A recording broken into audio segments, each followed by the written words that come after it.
Claire Bennett's pregnant wife discovered his affair, left a letter, and vanished forever. He regretted it for life. They say every marriage hides invisible cracks, but no one expects them to split wide open at the worst possible moment. Madison Clark thought she had it all: indescribable luxury, a glittering mansion, and the devotion of her billionaire husband, Ethan. But in a single night, she uncovered an earth-shattering secret that left her betrayed, vulnerable, and utterly alone, determined to break free from the double life she never knew she'd been living. Madison made a choice that stunned everyone. She left behind a cryptic letter and disappeared without a trace. Little did Ethan know her vanishing act would become his deepest regret. Madison Clark had grown used to the grandeur of life with Ethan. From the outside, their marriage was a fairy tale. She was the soft-spoken heiress to an old family shipping fortune. He was a driven, billionaire venture capitalist with a golden touch.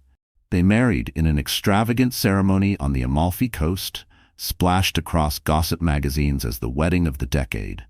Under the soft lights strung along the cliffside, Madison had looked at Ethan and truly believed they were unbreakable.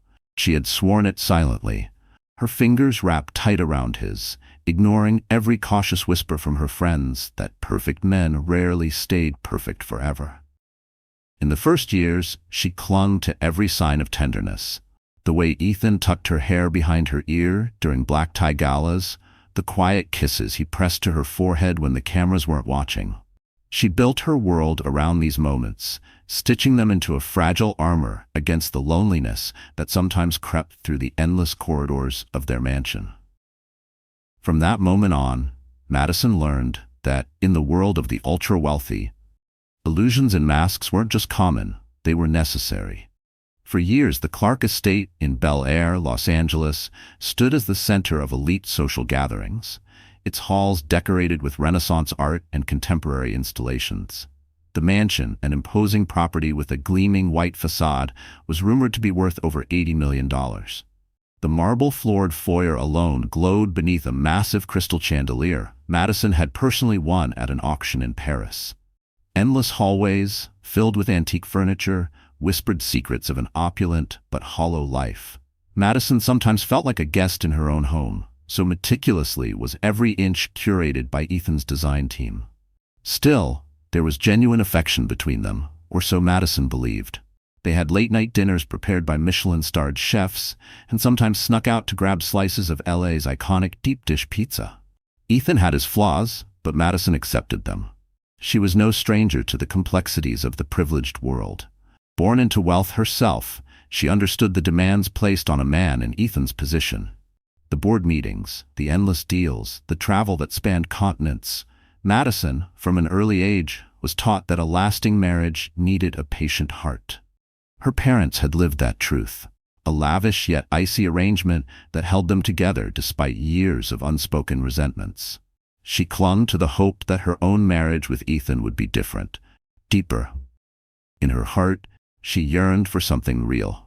Nights spent wrapped up in bed, talking about dreams, surprise road trips that had nothing to do with boardrooms or contracts, and one day, a child they could adore together. So when she found out she was pregnant, she believed it would be the missing thread in their tapestry of love. It felt like a promise that everything broken could heal. Maybe, she thought, the small cracks would vanish once Ethan realized he was going to be a father.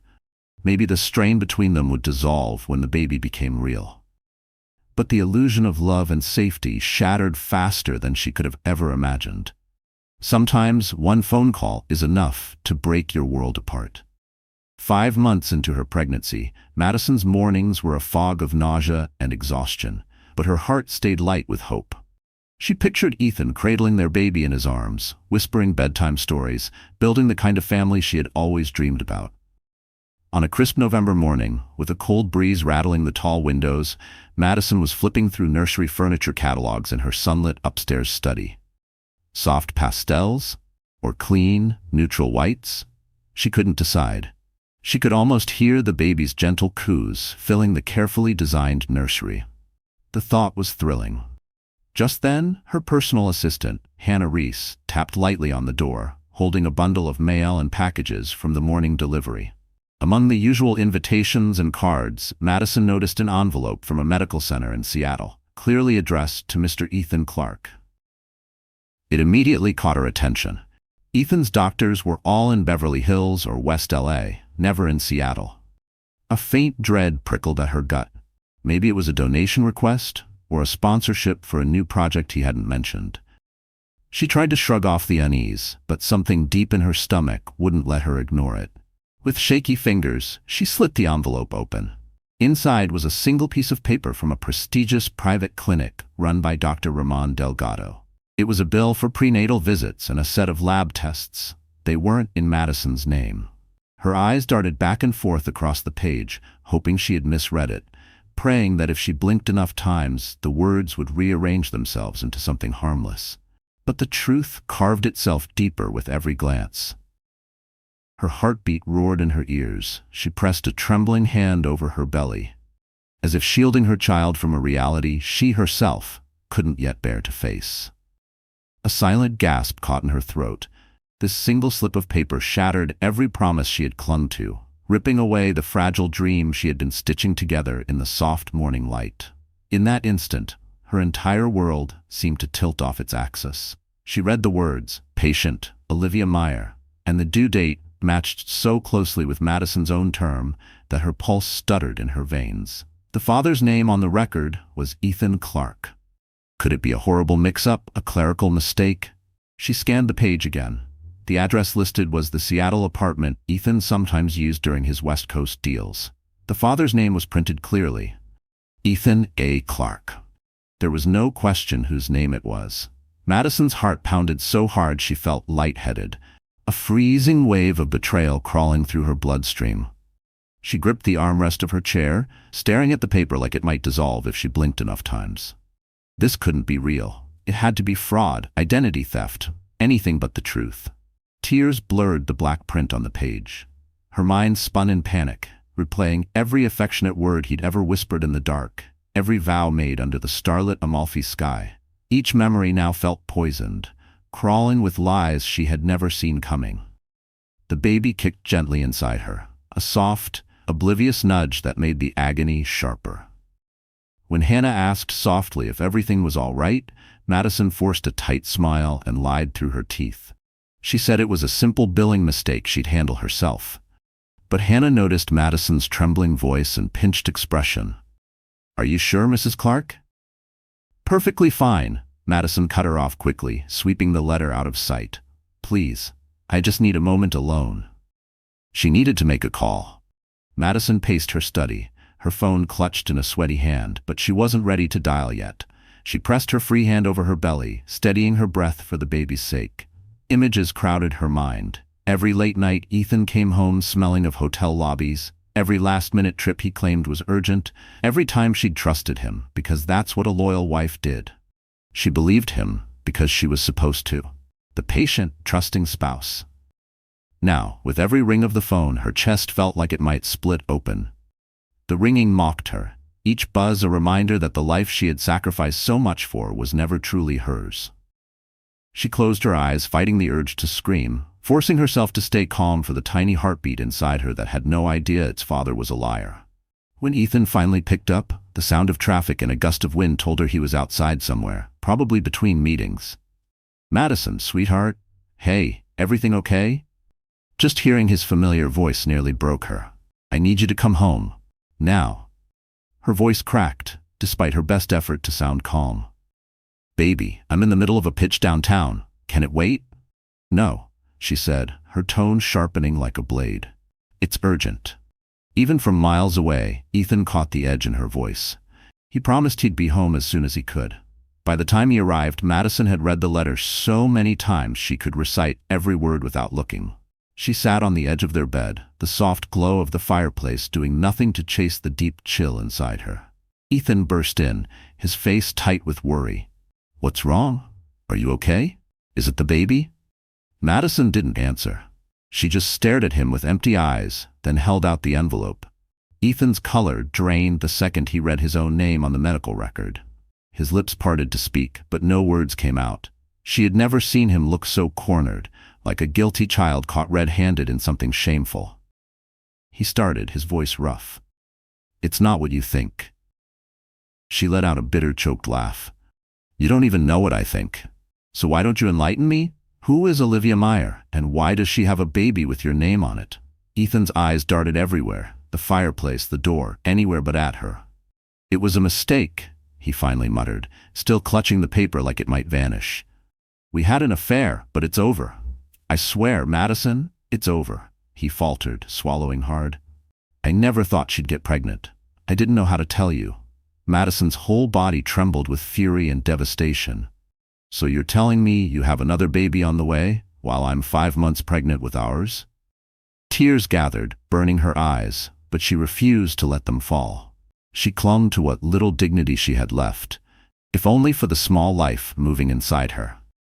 Every heartbeat felt like a new crack in her chest. She could almost feel the baby flinch inside her, as if even the innocent heartbeat she carried knew its father had ripped their world apart. A cold wave of protectiveness mixed with raw betrayal flooded her veins. Ethan stepped closer, hands out as if to hold her shoulders. Madison, I am so sorry, he whispered hoarsely. I was an idiot. It meant nothing. Olivia was. I was just lonely. She shoved him back, her voice shaking with rage. Lonely? You have me, your wife, your pregnant wife. If you were lonely, you could have talked to me, but you went behind my back. You destroyed everything. In that moment, the luxury of their world meant nothing. The marble floors, the crystal chandeliers, the 5-course dinners, they were all worthless next to a betrayal so deep it shattered her sense of reality. Madison felt the ground beneath her life crack wide open. Later that night, she locked herself in what had once been a guest bedroom. Now, ironically, she felt like a guest in her own house.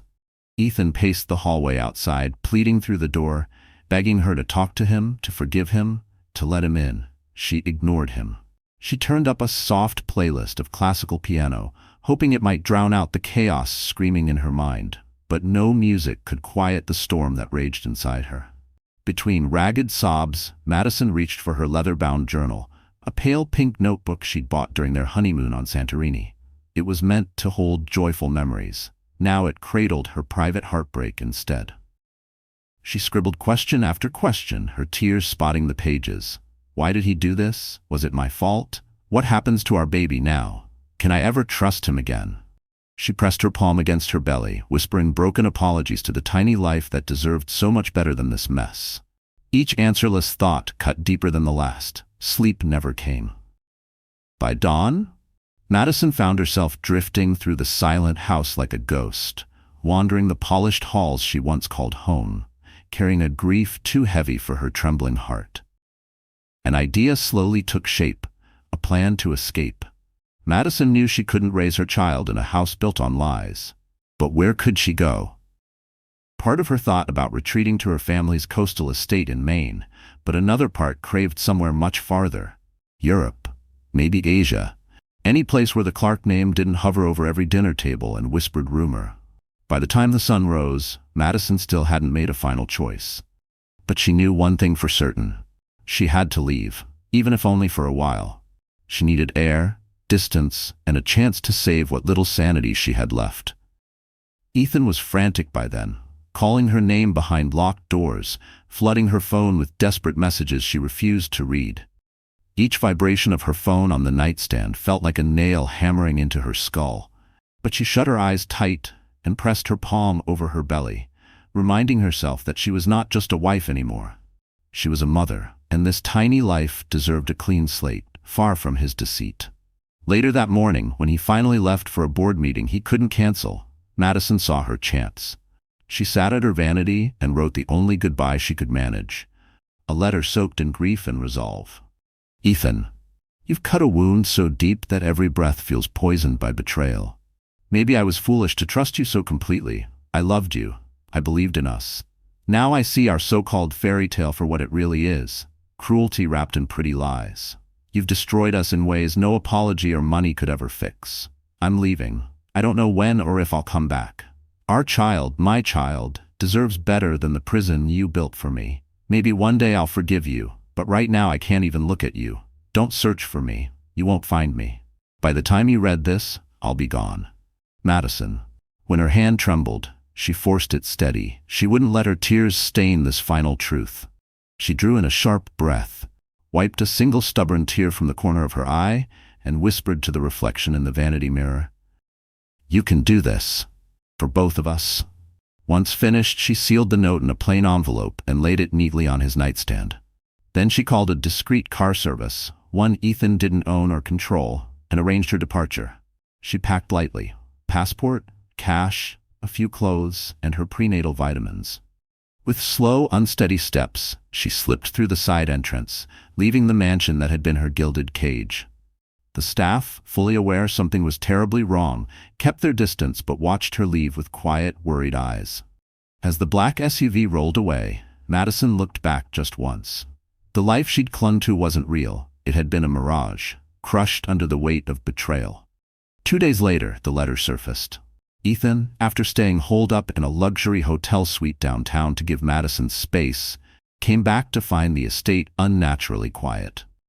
When he asked where Madison had gone, the staff spoke in hushed tones, terrified of saying too much.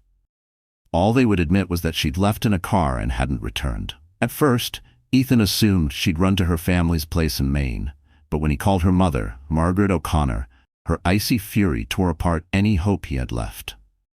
Madison wasn't there, and if Margaret ever doubted rumors about Ethan before, her venom made it clear she now knew the truth. Panic rose in Ethan's chest as he tore through every silent room, desperate for a sign. Finally, in their bedroom, he found the plain envelope on his nightstand. Her final words carved themselves into his mind like a brand he'd never escape. "Don't look for me. You won't find me." Ethan sank onto the edge of their bed, her letter clutched in his trembling hand, feeling more helpless than he had ever felt in his life. This was a man who controlled billion-dollar negotiations, who decided the fate of entire companies at a whim. Yet now, he couldn't even find his own wife. A wave of sickness rolled through him as the reality of what he'd done punched him square in the chest. He'd always justified his fling with Olivia Meyer as harmless, a passing distraction from the endless grind of deals and travel. He never planned to build a second family. He never meant to obliterate his marriage. But now everything was unraveling faster than he could grasp. His child, Madison's unborn baby, was gone from him too. The house, once buzzing with anticipation of new life, felt cavernous and damning. In the days that followed, Ethan burned through every tool at his disposal to find Madison.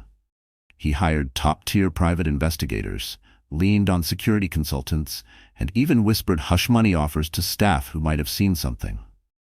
He combed through credit card logs, flight bookings, ATM withdrawals, nothing. Madison had been far more cunning than he'd ever imagined, probably with help from her closest friend, Caroline Wells. She'd planned every step of her disappearance like a perfect heist. Each dead end made Ethan feel more like a ghost rattling around an empty palace. Every time he opened a door in the mansion and found it silent, a fresh wave of panic tightened around his ribs. He clutched her pillow at night, inhaling the faint trace of her perfume until it faded, leaving behind only the echo of his mistakes. Guilt ate at him like acid. Some nights he bolted awake, drenched in sweat, her sobs echoing through his nightmares. He caught glimpses of her reflection in every glass pane, heard her voice woven into the quiet halls. Ragged and desperate, he found himself doing the one thing he'd mocked his entire adult life. He prayed. He prayed Madison was safe. He prayed she wouldn't do something reckless. He begged for one impossible mercy, that she might one day forgive him. But there was no answer, no phone call, no letter, no sign she was even alive. Meanwhile, Madison found her way to a tiny coastal town outside Seattle, Whidbey Point, a sleepy hamlet famous for its old lighthouse and small fishing docks. She chose it because it was about as far from Los Angeles as she could run without leaving the continental U.S. It was a place with no ties to her family, no traces of Ethan's vast influence. The steady mist and gray skies matched her bruised heart perfectly. The blessed anonymity was a balm on her raw spirit. She rented a humble seaside cottage from an elderly widow named June Wallace, who had been trying to lease it for months to passing tourists. June, while curious about Madison's quiet nature, didn't pry. Madison offered only a vague story about needing solitude to finish some writing. And in that snug, weather-beaten cottage, Madison found the first fragile hint of peace. Madison began the slow, painful process of piecing herself back together. Every morning she woke up early, brewed a cup of herbal tea, and drew comfort from the gentle kicks of the baby inside her. A living reminder of what she was fighting to protect. She poured her grief and tangled thoughts into her journal, scribbling page after page. By the time she reached her 6th month of pregnancy, her body demanded even more care. She found a small-town OB/GYN, Dr. Harold Benson, a gentle man with kind eyes and soft gray hair. He never asked for more details than she was ready to give. But he sensed her stress and suggested she see a counselor who specialized in pre- and postnatal depression. At her first session, the counselor, Dr. Carmen Delgado, coincidentally sharing the same last name as Olivia's doctor back in Seattle, but entirely unrelated, asked the question Madison dreaded most. "Tell me about the baby's father." Madison's eyes welled up instantly. She wished she could erase every trace of the man who'd betrayed her, wished her child didn't carry half his blood. "Keys?" "Someone I once trusted," she whispered, her voice raw.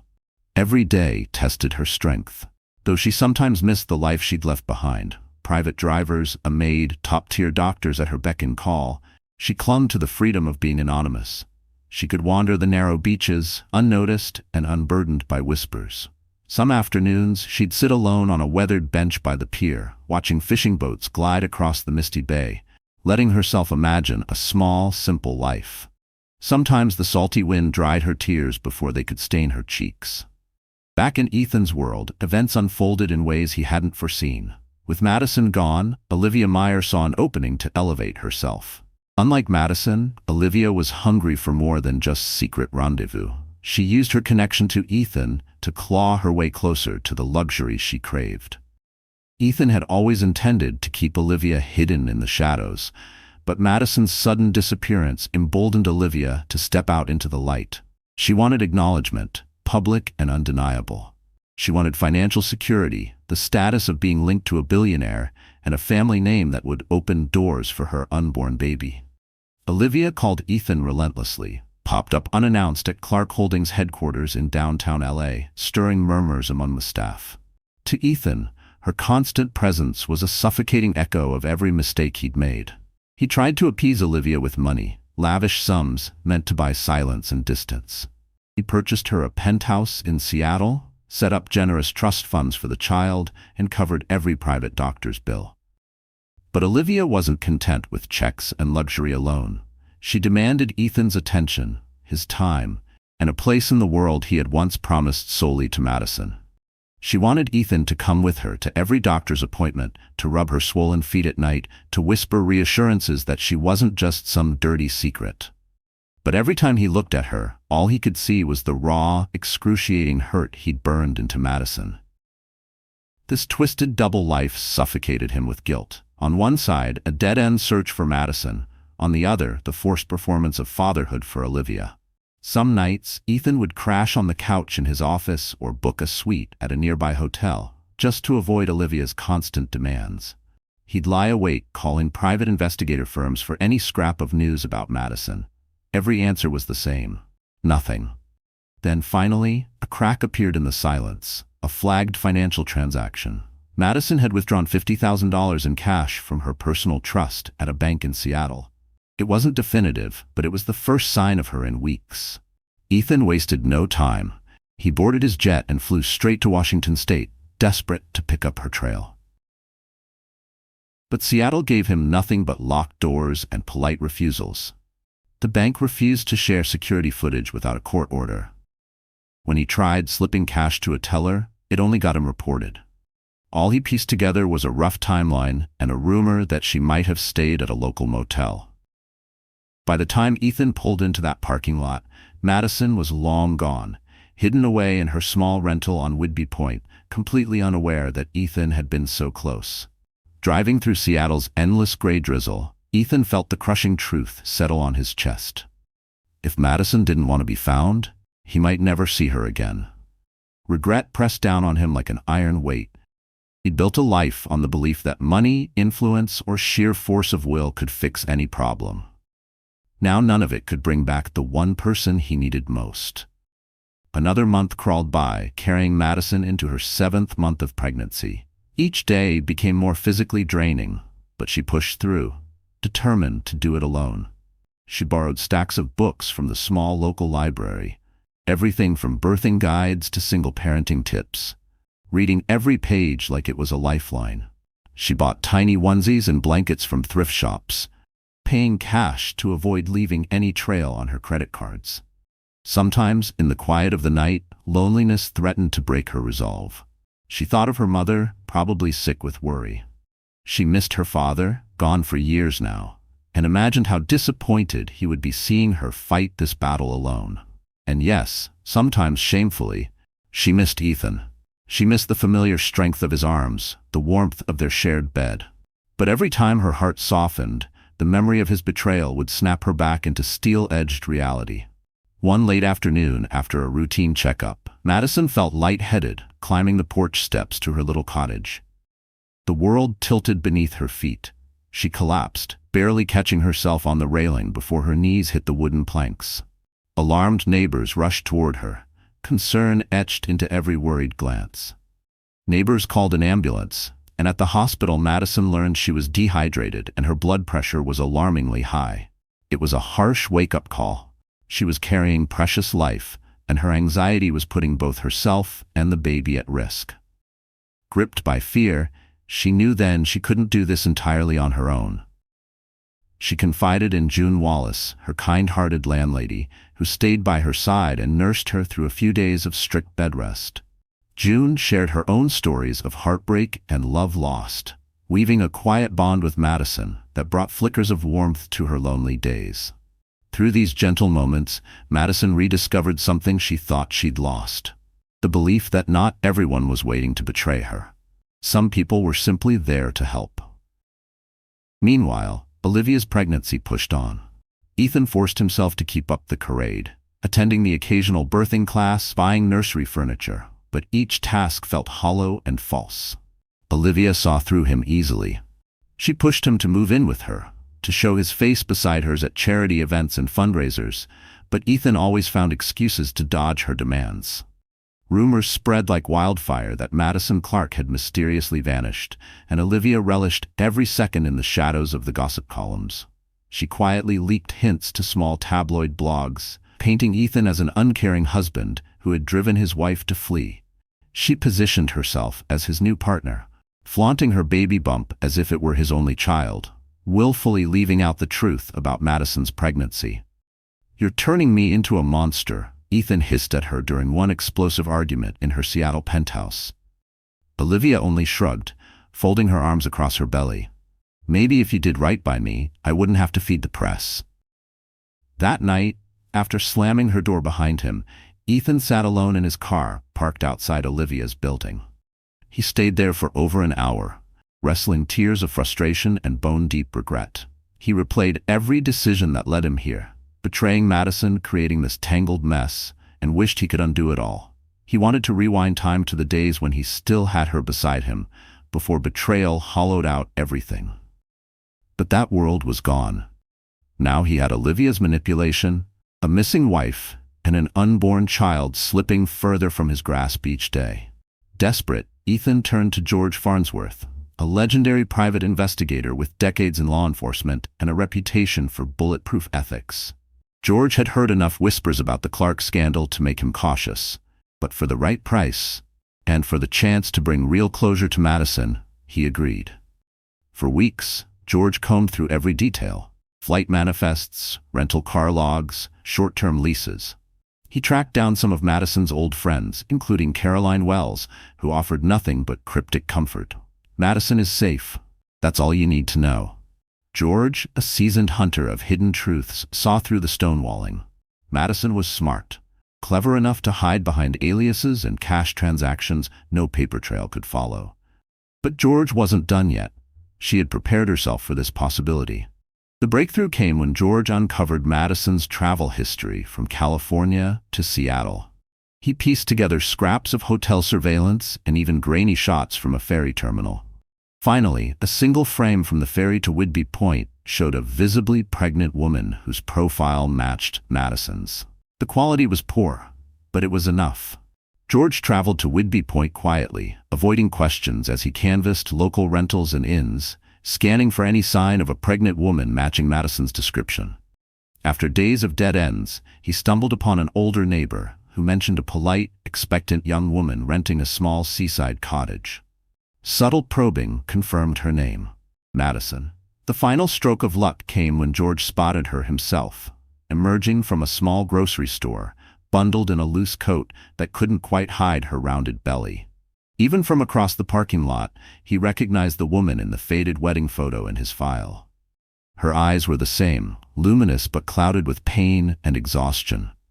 She looked more delicate now, her cheeks sharper than before. George didn't approach her then. He noted the path she took home and confirmed her exact address. He wrestled with a choice. Should he call Ethan immediately or face Madison first, on her terms? In the end, his own moral code won. That evening, George knocked softly on the cottage door. Madison answered, surprise and instant fear tightening her expression. "Yes?" she asked warily. George removed his hat, meeting her eyes with quiet sincerity. "Mrs. Clark, my name is George Farnsworth. I'm a private investigator hired by your husband." She tried to push the door shut, but George placed a steady hand to stop it. "He doesn't know I'm here yet," he said gently. "He's desperate to find you, but I wanted to speak with you first. May I come in, just to talk?" Madison hesitated, her instincts torn between fear and the honest kindness in George's eyes. Slowly, she stepped aside. He followed her into a small, modest living room scattered with half-packed boxes and baby clothes folded on a worn sofa. She gestured for him to sit, but remained standing, her arms wrapped protectively over her belly. "What do you want?" she demanded. "I need to know you're safe," George said simply. "Your husband is out of his mind with worry. He doesn't know if you're still pregnant. He's terrified something happened to you." Madison's eyes burned with a mix of fury and grief. "Yes, I'm still pregnant, but that has nothing to do with him." George nodded gravely. "Look, I'm not here to defend him. From everything I've gathered, he made unforgivable choices. But he does care about you, and he's broken without you. If you want to stay hidden, I'll respect that. I just needed to confirm you're alive and well. If you want, I can close this case and tell him to stop looking." Tears swelled in Madison's eyes. She'd fought so hard to cut every tie to vanish for good. Part of her wanted to slam the door on every memory. Hidden away, but deep down Madison knew she needed closure. She had never expected a private investigator to sit across from her and ask for her truth, to see her as more than just a runaway wife. With halting words, she finally spoke out loud about the betrayal, about Olivia, the letter, and her desperate need to protect her baby from a world built on lies. George listened without judgment, nodding slowly, his empathy gentle and unwavering. When she finished, he said quietly, "I won't share your location if you don't want me to. I'll tell him you're alive and safe, but he may still try to find you. He's relentless." Madison stared down at her trembling hands, voice cracking. "I don't know if I'll ever forgive him, but I don't want to see him." George nodded. "Then that's exactly what I'll tell him." Back in Los Angeles, George sat across from Ethan and delivered the news. "I found her. She's alive, she's healthy, and she's still carrying your baby." Relief broke across Ethan's exhausted face. His shoulders sagged like the weight of the world had just shifted an inch off him. "Where is she?" "Please." "George, I need to see her." George shook his head firmly. "She does not want to be found. She was very clear. She needs space, peace, and time to focus on her pregnancy." For a split second, Ethan wanted to slam his fist on the table, threaten lawsuits, or unleash every resource to drag Madison back. But George's calm, steely gaze stopped him cold. Ethan had already done enough damage. All he could do now was lower his head and whisper one question. Is she happy?" George paused, choosing his words with care. "She's coping. Healing, bit by bit. But this has been devastating for her, Mr. Clark." Ethan nodded, his eyes burning. "Thank you," he murmured. In the weeks that followed, Ethan made real changes for the first time in his life. He shut down Olivia's backdoor attempts to sell their story to gossip sites, issuing cease-and-desist letters through a small army of lawyers. Olivia raged, accusing him of throwing her away, but Ethan stood his ground. He would support his child financially, but refused to be cornered into a life built on blackmail and lies. Meanwhile, scandals swirled around Clark Holdings. Rumors about Madison's disappearance and Olivia's headlines rattled the board. Stock prices dipped. Whispers of replacing Ethan as CEO grew louder by the day. Then, at a tense press conference, Ethan shocked everyone. He announced he was stepping down from daily operations, taking an indefinite leave to focus on his family crisis and personal accountability. For the first time, the man who once chased every dollar and headline was turning inward, seeing a therapist, facing the wreckage he'd caused, and trying to fix what little he could. Maybe it was too late. Maybe not. Only time would tell. 8 months into her pregnancy, Madison's water broke unexpectedly during a violent coastal storm. June Wallace found her hunched over in pain on the cottage floor, gasping, face ghostly pale. Panicking, June dialed 911, and Madison was rushed to the nearest hospital, sirens cutting through sheets of driving rain. Doctors worked furiously as they diagnosed her with a dangerous complication: preeclampsia. The dangerously high blood pressure put both mother and baby at risk. Madison was rushed into an emergency C-section, alone and terrified. Around her, the frantic chorus of beeping monitors and urgent voices blurred into a dizzy swirl. She heard calls for more supplies, more nurses, more doctors. Between sharp waves of pain, she whispered a single name: Ethan. Not from longing, but from some raw, primal ache for comfort. Nurses worked with quiet urgency. After what felt like a lifetime locked inside a bright, sterile world, the piercing cry of a newborn cut through the chaos. A fragile baby boy, lifted into harsh white light, announced himself with thin but fierce wails. Madison drifted at the edge of consciousness. Kind voices reached her through the haze, telling her the baby was breathing, that he was tiny but fighting. She fought to peel her heavy eyelids open, desperate to see the tiny miracle she'd carried all these months. When she finally caught a blurry glimpse of him, swaddled tight, so impossibly small, tears of relief and love streaked down her cheeks. But her battle wasn't over.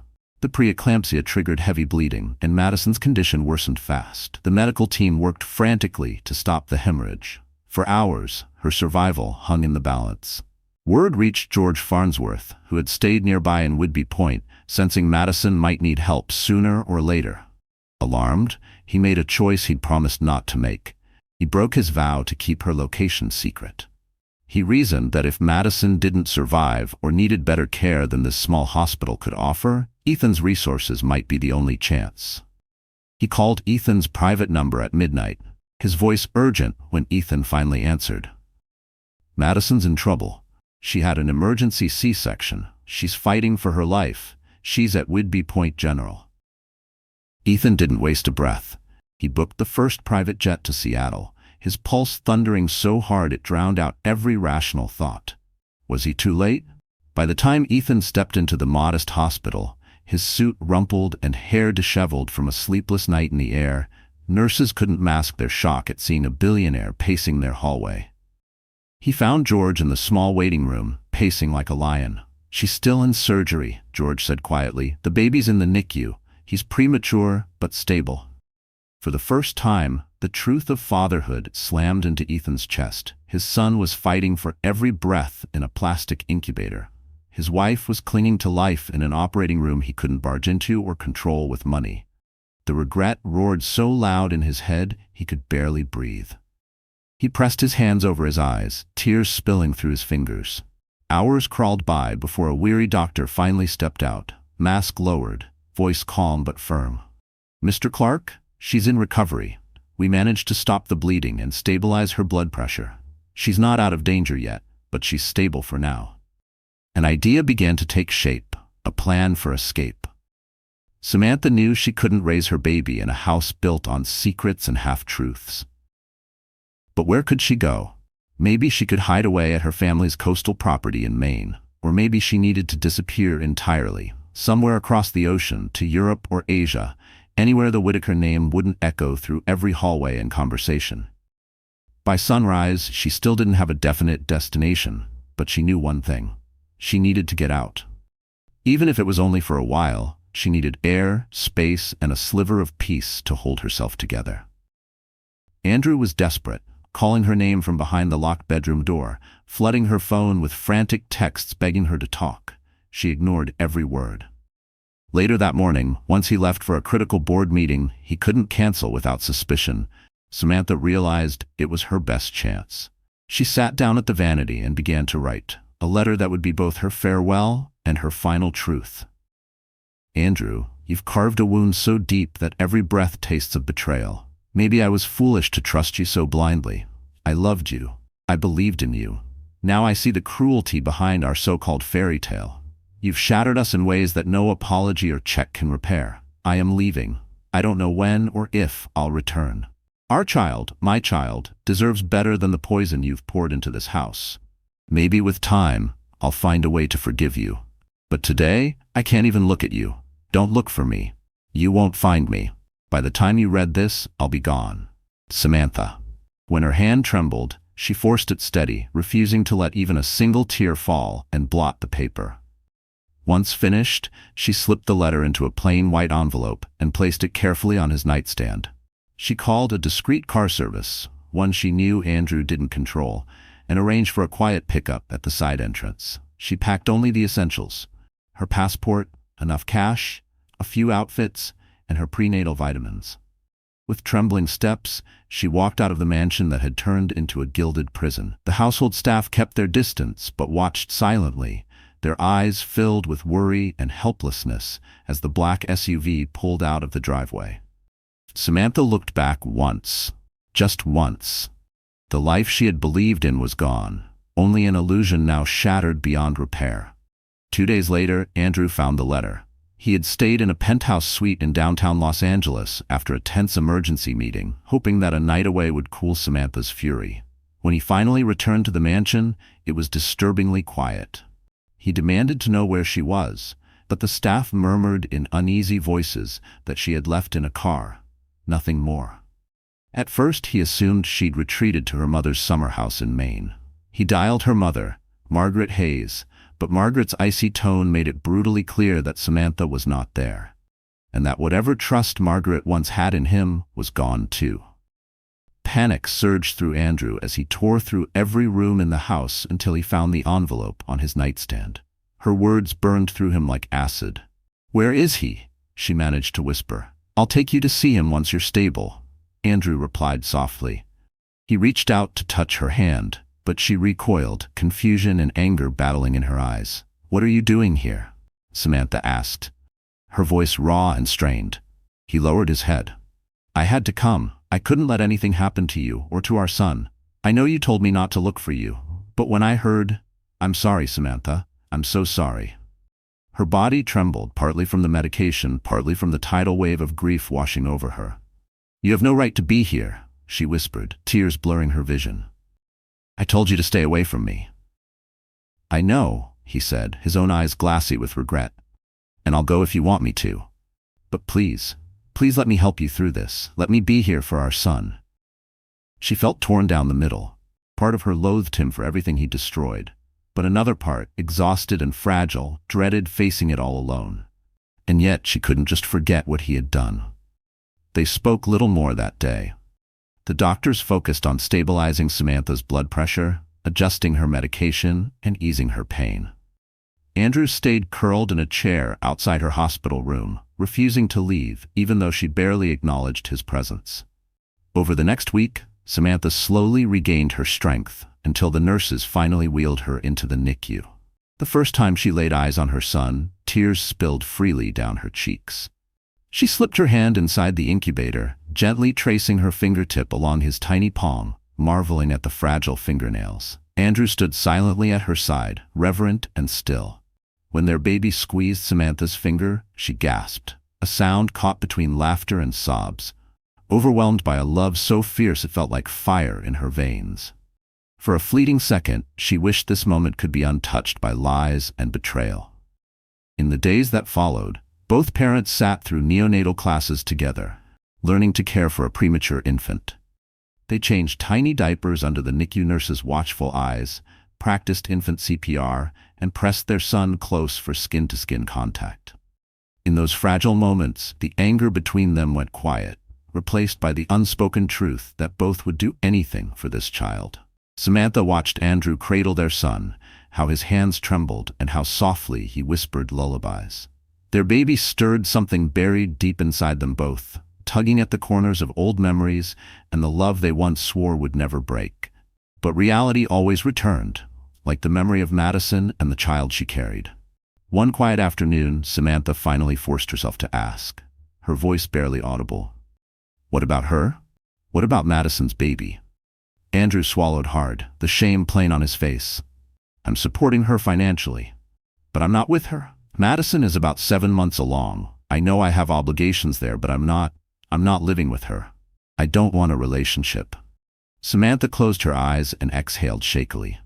"This is so complicated," she whispered, and he nodded, shame burning across his cheeks. "I wish I could take it back. Everything I did. I don't expect you to forgive me, but I swear I'll be here for you, for him, if you'll let me." A day later, the doctors cleared their baby to move to a less critical section of the NICU. Each small milestone felt like a reason to celebrate. Despite the tangled mess between them, Samantha found herself leaning on Andrew more than she wanted to admit. She needed the help, emotionally and physically, especially while her body struggled to heal. The tension between them stayed raw, an open wound, but necessity forced them into an uneasy truce. 2 weeks after the delivery, Samantha was discharged while their son remained in the hospital a little longer. She dreaded the thought of returning to the old family cottage.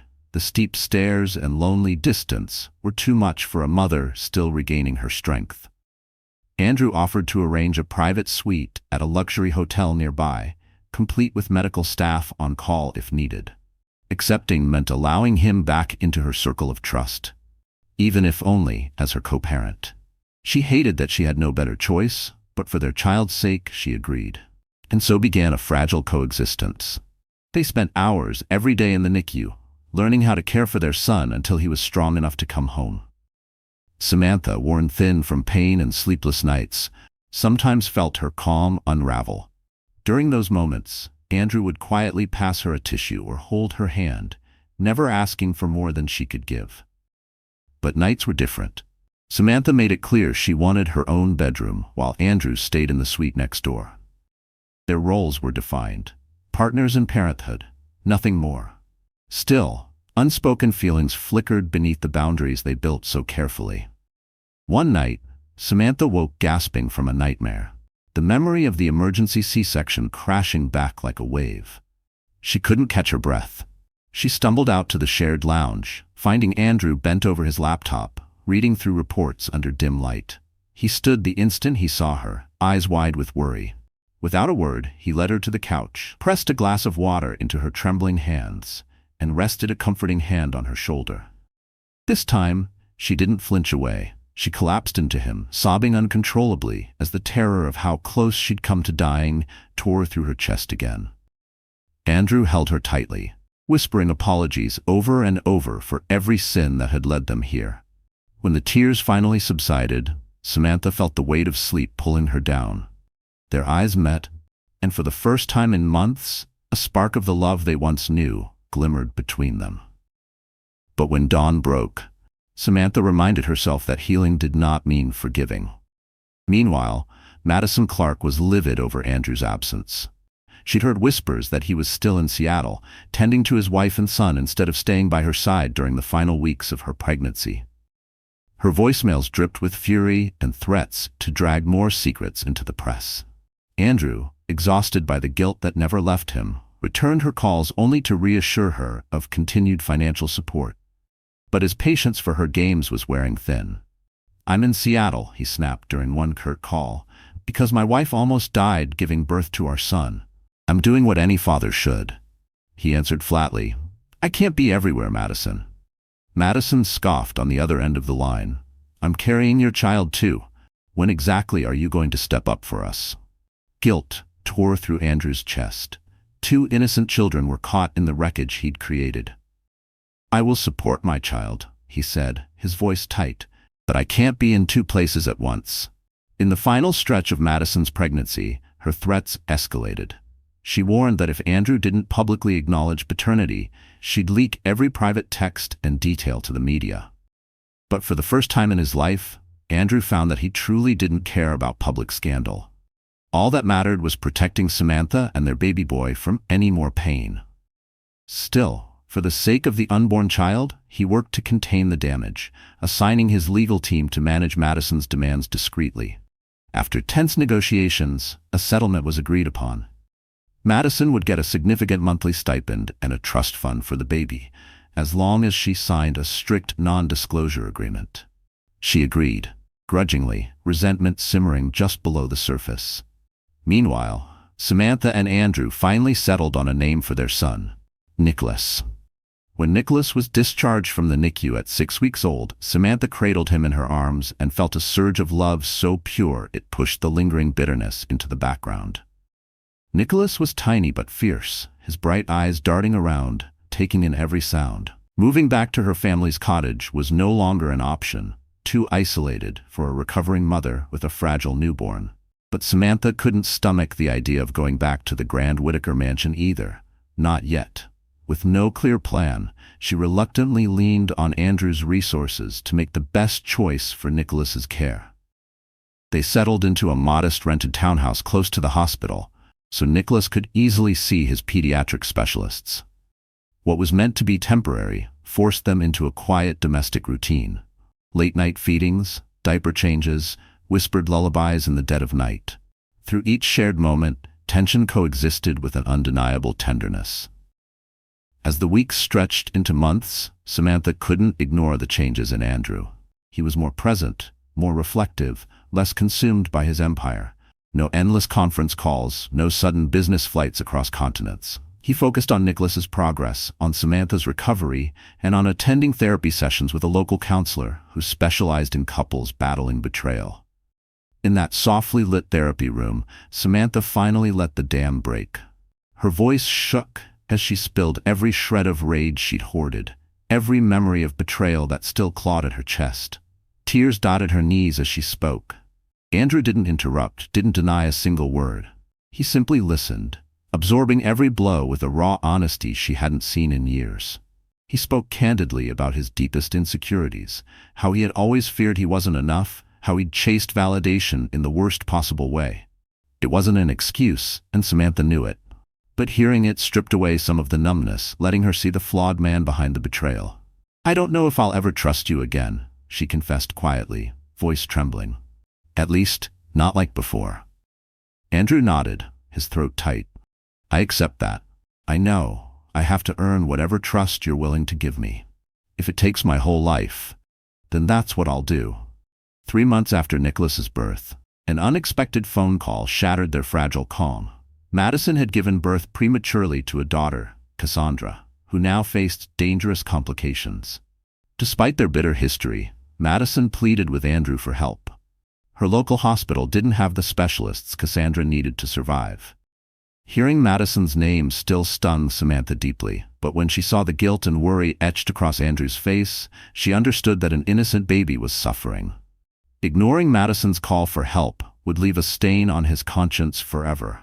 Surprising even herself, Samantha told him to go, urging him to make sure the child got proper care. With visible hesitation, Andrew flew to Boston.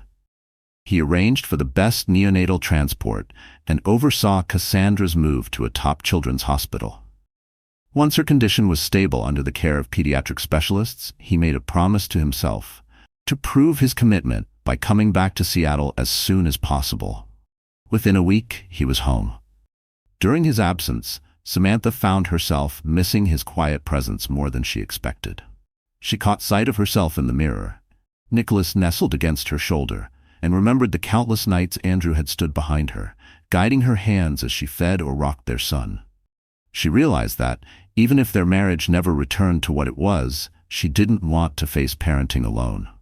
When Andrew returned, exhausted but resolute, they talked long into the night. Cassandra was stable, he assured her.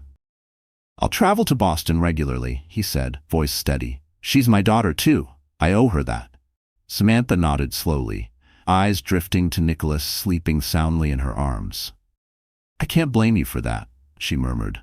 The days that followed settled into a quieter rhythm, a subdued kind of acceptance. They both knew the road ahead was tangled and imperfect, but the love they shared for Nicholas made the wreckage of their past feel less sharp. The final turning point came on a warm afternoon. 6 months after Nicholas's birth. Stronger and more confident in her role as a mother, Samantha decided it was time to visit her family in Maine and mend old wounds. She hesitated, but invited Andrew to come too, unsure if it was right. They arrived at her mother's sprawling estate, tension clinging to the summer air. Margaret Hayes stood at the door, arms folded, her expression icy. But the moment she saw Nicholas in Samantha's arms, her stern facade crumbled. She gathered her grandson gently, tears glistening in her eyes, then looked at her daughter standing beside Andrew, awkward and fragile. Later, in a private corner of the house, Margaret confronted her son-in-law. "I trusted you with my daughter's happiness, and you failed her horribly." Margaret's voice cut through the quiet hallway, each word sharp as a blade. "I know," Andrew said, head bowed low, "and I'll spend the rest of my life trying to make it right." Margaret studied him for a long, heavy moment. "If Samantha can find it in her heart to forgive you, then so will I. But don't you dare betray her again. There won't be a third chance." Andrew nodded, eyes wet with unshed tears. That night, in the hush of the guest bedroom, Samantha finally asked the question that had haunted her most. "Do you still love me?" she whispered, her voice barely louder than Nicholas's soft breaths against her chest. His eyes glistened with raw truth. "With everything I have left," he breathed. "I'm so sorry it took nearly losing you to see how much you mean to me." She sighed, pressing a kiss to Nicholas's forehead. "I don't know if our marriage can be fixed," she confessed, "but for his sake, I'm willing to try." He reached for her free hand, his touch gentle, reverent. "That's all I can ask for." In the months that followed, Samantha and Andrew took cautious steps toward rebuilding what had been broken. They co-parented Nicholas with unwavering love, sharing late-night feedings, giggling over his first messy bites of food, and celebrating every milestone together. They also learned to navigate Andrew's responsibility to Cassandra, ensuring she had everything she needed without crossing Samantha's emotional boundaries. Madison remained on the outskirts of their lives, present but kept at a respectful distance, her contact with Andrew limited strictly to updates about Cassandra's well-being. Therapy sessions continued, sometimes ending in shouting matches and tearful silences. Many nights, Samantha still chose to sleep alone, cocooned in her own thoughts. But there were moments too. Nicholas's first tooth, his wobbly first steps, the candle on his first birthday cake, when the bond that once tied them felt strong again, anchored by the life they had made together. Eventually, Samantha agreed to move back to Greenwich, on her own terms. They sold the sprawling mansion that once symbolized so much heartbreak and downsized to a bright, cheerful family home. Together, they painted Nicholas's new bedroom, filling it with storybook colors and playful animals. Samantha returned to part-time work at her family's publishing house, reclaiming a sense of self that wasn't just wife or mother, but her alone. Life wasn't flawless. The cracks betrayal left behind never fully disappeared, but Andrew's remorse and his daily efforts, small, deliberate acts of trust-building, showed Samantha that maybe, just maybe, loving him again was possible. Cautiously, honestly, with the scars as reminders. Andrew, in turn, stepped back from the endless hunger for wealth and power that once devoured his days. He spent real time at home, reading bedtime stories, laughing at bath time splashes, grateful for each ordinary moment he might once have overlooked. He signed up for marriage retreats, devoured books on emotional healing, and whispered thank you to Samantha for every second chance she allowed. And so together, they forged a new path. One not spun from fairy tales or doomed by tragedy, but stitched together by resilience and the quiet courage to keep trying. Their story remained proof that betrayal can tear lives apart, yet forgiveness, hard-won and imperfect, can piece them back together. Piece by fragile piece. In the end, Samantha Whitaker proved that the deepest heartbreak can be faced head-on, and that strength, when claimed on her own terms, can write a love story entirely her own. She discovered that love doesn't have to disappear in the aftermath of betrayal. Instead, it can reshape itself into something more truthful, though never simple. Andrew learned the hard way that power and fortune mean nothing without respect and loyalty, and he devoted each day to becoming a man truly deserving of a second chance. Their journey was marked by heartbreak, but guided by hope, proving that sometimes the toughest battles bring the most profound rewards. if we have the courage to believe in redemption. So, here we are, my dear friends. The final page has turned, and Samantha and Andrew's story finds its fragile but hopeful rest. You're still here with me, aren't you? If you've stayed this long, I have a feeling something in this story has touched your heart, just as it did mine while telling it to you. We've witnessed how trust can shatter like glass, how betrayal can burn deeper than any wound. Yet we've also seen how love, when chosen freely and rebuilt slowly, can mend cracks we thought were beyond repair. It's a reminder for all of us. Life will disappoint us, people will hurt us, and sometimes the pain feels too vast to ever forgive. But as the Stoics teach us, the obstacle is the way. Marcus Aurelius once wrote, "If you are distressed by anything external, the pain is not due to the thing itself, but to your estimate of it. And this you have the power to revoke at any moment." Samantha learned to revoke the hold betrayal had on her. She didn't erase the past. She faced it, grieved it, and made it her teacher. That's the heart of healing, accepting that cracks may never disappear, but love and self-respect can coexist with our scars. So if you're carrying your own heartbreak tonight, I hope you remember, strength is not pretending you're unbroken. It's standing tall even when the pieces shift inside you. It's daring to trust again, not because others are perfect, but because you choose to live open-hearted despite the risk. Thank you for letting me share this journey with you. If Samantha's fight to reclaim her life moved you, please tap that like button, share this story with someone who needs hope today, and make sure you're subscribed. We have so many more powerful tales waiting just for you. Until our next story, take a breath, hold your head high, and remember, you too can turn heartbreak into something beautifully whole again.